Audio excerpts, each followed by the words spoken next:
Well, good morning, everybody. Russ from the 𝗖𝗛𝗡 Network. Hope you're all well.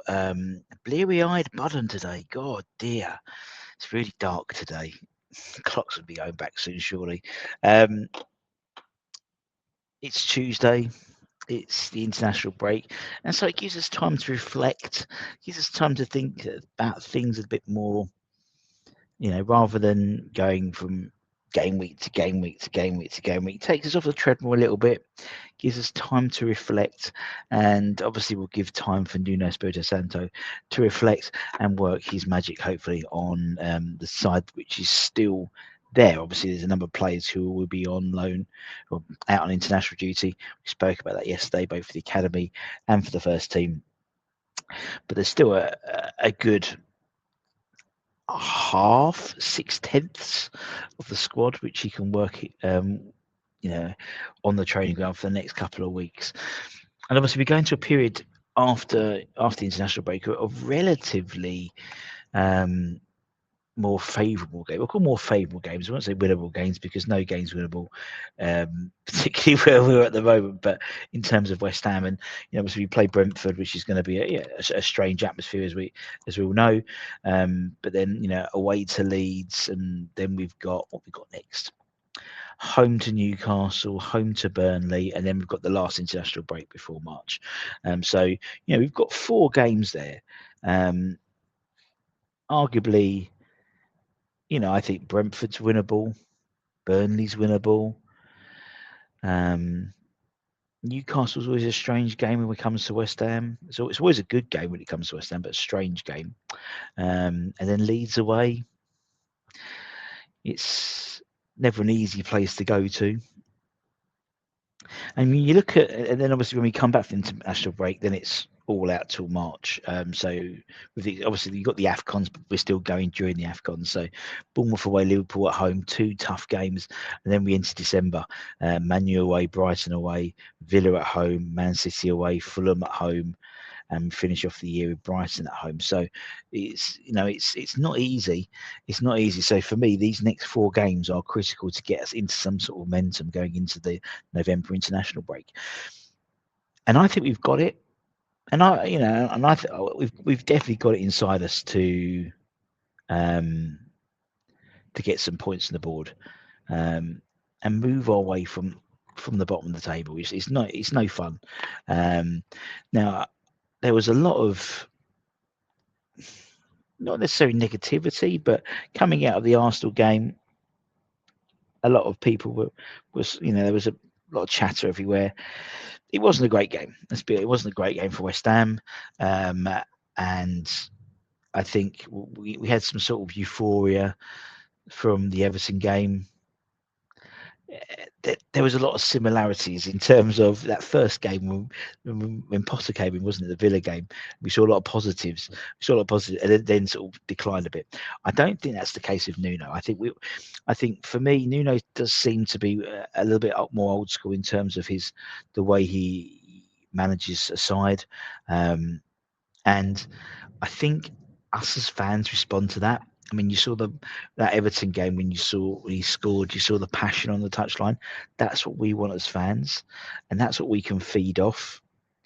I think this is going to be a crucial international break because when he comes back as well, when all the first team come back from international duty, we will have hopefully his backroom staff in play, and then it's ready to roll. And I think that Brentford game is critical to get a win on there, because also not only that, but it gets the hoodoo off the backs in terms of London Stadium. London Stadium under Potter, particularly, and under Lopetegui, wasn't a great place to be. From a West Ham team perspective, we never really did particularly well. We had real consistency, and I think particularly Brentford, and then obviously we've got is it the Burnley game, isn't it, as well? They're 2 more favourable games for sure, and I think this team just needs momentum. This team needs confidence. I mean, we've seen the impact already, I think, of the Nuno effect, not the Lynx effect, the Nuno effect. When you look at someone like Max Kilman, there's no denying Max Kilman's last 2 performances have been head and shoulders above everything, probably since we bought him, in all honesty. And I think David made a really good point, talking about, what Nuno's success at Forest was all about. It was about having a strong backline of Morello and Milenkovic. Now look at the difference when Ange. I mean, the players are exactly the same, but now under Ange, under a different coach, they're leaking goals everywhere. Where under Nuno, they were very strong defensively side, and Morello and Milenkovic, Milenkovic, not Milosevic. That's random. It's chalk and cheese. It is chalk and cheese. You can see the effect the right coach on the right side can have. Forest now are not the Forest that they were under Nuno.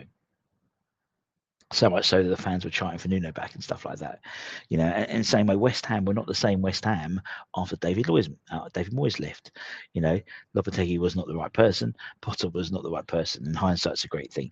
I think Nuno coming in makes perfect sense because, as we said, there's still a lot of overhang from that Moyes era, in terms of the way the team played, the relative success we had as well.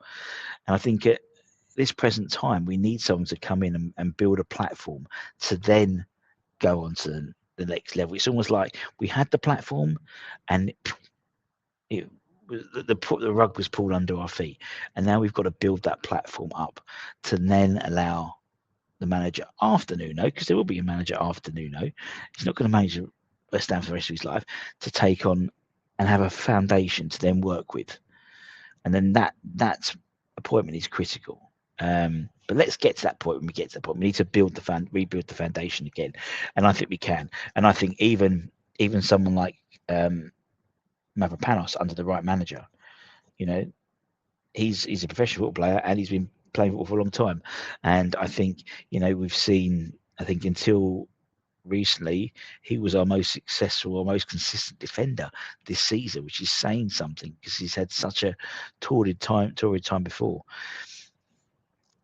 I think by the time November International comes along, break, we'll then hopefully have an idea of. Well, I think we've got an idea of his side anyway. But in terms of what we need to bring in, obviously we've been linked with the likes of Chris Woods, which is quite lazy journalism, I think.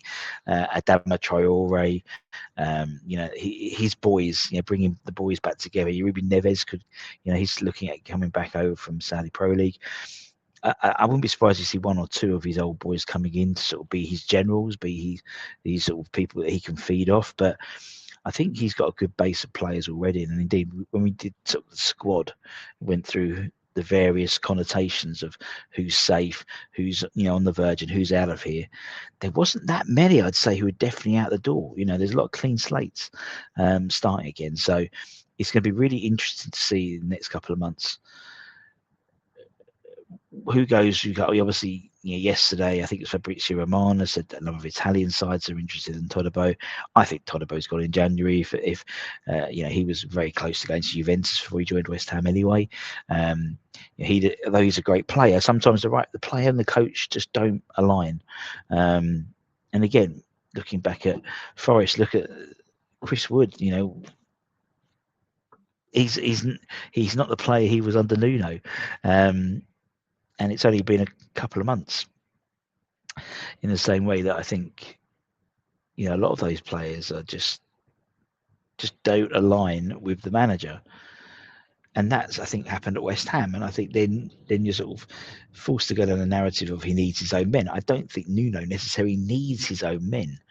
I think he's a very, very, very good man manager. I think he's a very good motivator, and that's what this team need. We need to put 1 to 11. We've got a decent 11. I think we lack again, and it's the same thing we say every sort of the 18 months. We lack squad depth, I think, across all positions. But that 1 to 11 is I think it's a decent side, and that's a top 10 side at least. When you look at them on paper, I know football's not one on paper, but so he's got all the ingredients to play with. He's just a different chef to someone like a Potter or Lopetegui. He might do a different blend of ingredients to get a better result. Everyone's got the same ingredients, but it's how they put them together. And I think we can see that, well, I hope to see that Chef Nuno will be cooking. But let me know what you think, because you know, this was a start of a 10 trailer consciousness. I wanted to open it up to you guys and get your thoughts in the comments. So if you could, let us know what you think. How confident are you that Nuno's going to turn this around? Let me know. I'm confident. I am confident. But that's me. I'm always positive, Pete. But let me know in the comments, how confident are you that Nuno's going to turn it around? If you do anything, give it a like, comment, share, or even give it a hype if you've still got any hypes left. And until that time, my friends, take care, everybody. Stay safe. Have a fantastic Tuesday. And yeah, see you later, potatoes. Much love. Bye-bye.